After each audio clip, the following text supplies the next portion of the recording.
আজকে আবারও একটা মুসুর ডালের দুর্দান্ত রেসিপি নিয়ে হাজির হলাম বন্ধুরা। তবে না, এটা কোনো হাতে মাখা মুসুর ডালের রেসিপি নয়। এটা লাউ ডাঁটা আর মুসুর ডাল দিয়ে দুর্দান্ত একটা রেসিপি, তাই সম্পূর্ণ ভিডিওটি দেখার জন্য অনুরোধ রইল। নমস্কার বন্ধুরা, মাধুরীর হেসেলে সকলকেই স্বাগত জানাই। আশা করি হয়তো সকলেই ভালো আছো। তাহলে চলো কথা না বাড়িয়ে ঝটপট শুরু করে ফেলি। এখানে আমি কচি কচি দেখে লাউ ডাঁটা নিয়ে নিয়েছি। লাউ ডাঁটাগুলোকে আমি লম্বা লম্বা করে আঁশটাকে ছুলে কেটে নিয়েছি আলু, বেগুন। আলু আর বেগুনটাকেও ছোট ছোট করে লম্বা লম্বা সাইজ করে কেটে নিয়েছি। আর এখানে আমি 1 কাপ মতো মুসুর ডালকে ভালোভাবে ধুয়ে পরিষ্কার করে আধ ঘন্টার মতো ভিজিয়ে রেখেছি। এখন এগুলোকে সরিয়ে রেখে নিয়ে নিলাম একটা মিক্সার জার। এই মিক্সার জারের মধ্যে মুসুর ডালটাকে জল ঝরিয়ে আমি নিয়ে নেব। এর মধ্যে দিয়ে দিচ্ছি 6-7টা মতো কাঁচা লঙ্কা। এটার একটা স্মুথ পেস্ট বানিয়ে নেব। দেখো, ডালটা আমি খুব সুন্দরভাবে মিহি করে পেস্ট বানিয়ে নিলাম।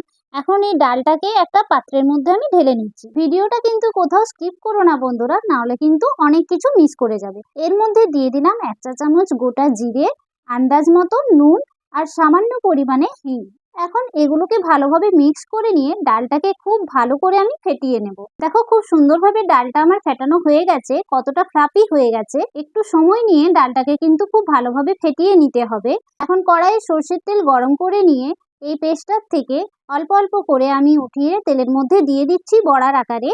আর ওপর থেকে এইভাবে আমি একটু একটু করে তেল দিয়ে দিচ্ছি। এখানে আমি সরষের তেলের ব্যবহারই করছি, কারণ সরষের তেলে রান্নাটা কিন্তু বেশি স্বাদ হয়। তোমরা চাইলে বড়াগুলোকে রিফাইন তেলেও ভেজে নিতে পারো, কিন্তু সরষের তেলে ভাজলে বড়াগুলোর টেস্টটা কিন্তু বেশি ভালো হয়। দেখো, বড়াগুলো উল্টে পাল্টে দু সাইডই খুব সুন্দরভাবে ভাজা হয়ে গেছে।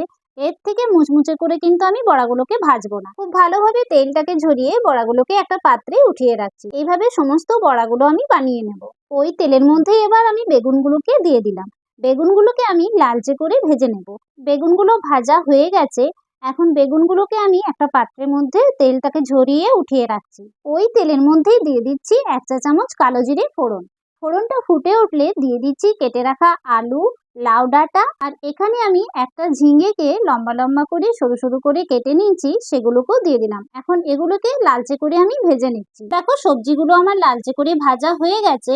এখন এর মধ্যে আমি দিয়ে দিচ্ছি 1 টেবিল চামচ আদা কাঁচা লঙ্কা বাটা, দিয়ে দিচ্ছি 1 চা চামচ হলুদ গুঁড়ো, 1 চা চামচ জিরে গুঁড়ো, 1 চা চামচ ধনে গুঁড়ো। সামান্য পরিমাণে জল দিয়ে মশলাটাকে খুব ভালোভাবে কষিয়ে নেব। আমার রেসিপিগুলি ভালো লেগে থাকলে ভিডিওতে একটা লাইক দিয়ে চ্যানেলটিকে সাবস্ক্রাইব করার অনুরোধ রইল। আর হ্যাঁ, বেল আইকনে প্রেস করে অল বাটনে ক্লিক করে রেখো, যাতে করে আমি যখনই কোনো নতুন নতুন ভিডিও আপলোড করি সবার আগে তোমাদের কাছে নোটিফিকেশন পৌঁছে যায়। মশলাটা খুব ভালোভাবে কষানো হয়ে যাবার পর মিক্সার জারটায়, মানে যেটায় মুসুরির ডালটা আমি পেস্ট করেছিলাম, সেই জারটা বেশ ভালোভাবে ধুয়ে আমি জল দিয়ে দিলাম। জলটা মোটামুটি আমি 1.5 গ্লাস পরিমাণে দিলাম।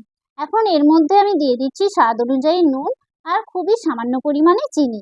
যেহেতু এটা একটা নিরামিষ রান্না, তাই যে কোনো নিরামিষ রান্নায় সামান্য পরিমাণে চিনি দিয়ে দিলে স্বাদটা কিন্তু দ্বিগুণ বেড়ে যায়। ভালোভাবে মিক্স করে নিয়ে একটা ঢাকা চাপা দিয়ে লো ফ্লেমে 8 থেকে 10 মিনিট মতো আমি রেখে দেবো। ফিরে এলাম 10 মিনিট পর। এখন ঢাকাটা খুলে সবকিছুকে আমি ভালোভাবে চেক করে নিচ্ছি। ডাটা আর আলুটাকে আমি ভালোভাবে চেক করে নিচ্ছি যে সেদ্ধ হয়েছে কিনা। সমস্ত কিছু খুব ভালোভাবে সেদ্ধ হয়ে গেছে। এখন আমি এর মধ্যে বড়াগুলোকে দিয়ে দেব। বড়াগুলোকে দিয়ে খুব ভালোভাবে মিশিয়ে নিয়ে ঝোলের মধ্যে বড়াগুলোকে ডুবিয়ে দিয়ে ঢাকা দিয়ে আবারও 3 থেকে 4 মিনিট মতো মিডিয়াম ফ্লেমে আমি ফুটিয়ে নেব। ফিরে এলাম 3 মিনিট পর। এবার এর মধ্যে আমি ভেজে রাখা বেগুনগুলোকে দিয়ে দিচ্ছি। বেগুনগুলোকে দিয়ে খুব ভালোভাবে মিক্স করে নিচ্ছি। ফ্লেমটাকে কিন্তু এখনো আমি মিডিয়ামেই রেখেছি। ভালোভাবে মিক্স করে নেবার পর ফ্লেমটাকে আমি বন্ধ করে দেব। এটা খেতে কিন্তু দুর্দান্ত হয় বন্ধুরা। এই রেসিপিটা তোমরা একবার অবশ্যই ট্রাই করে দেখো আর আমাকে কমেন্টে জানিও।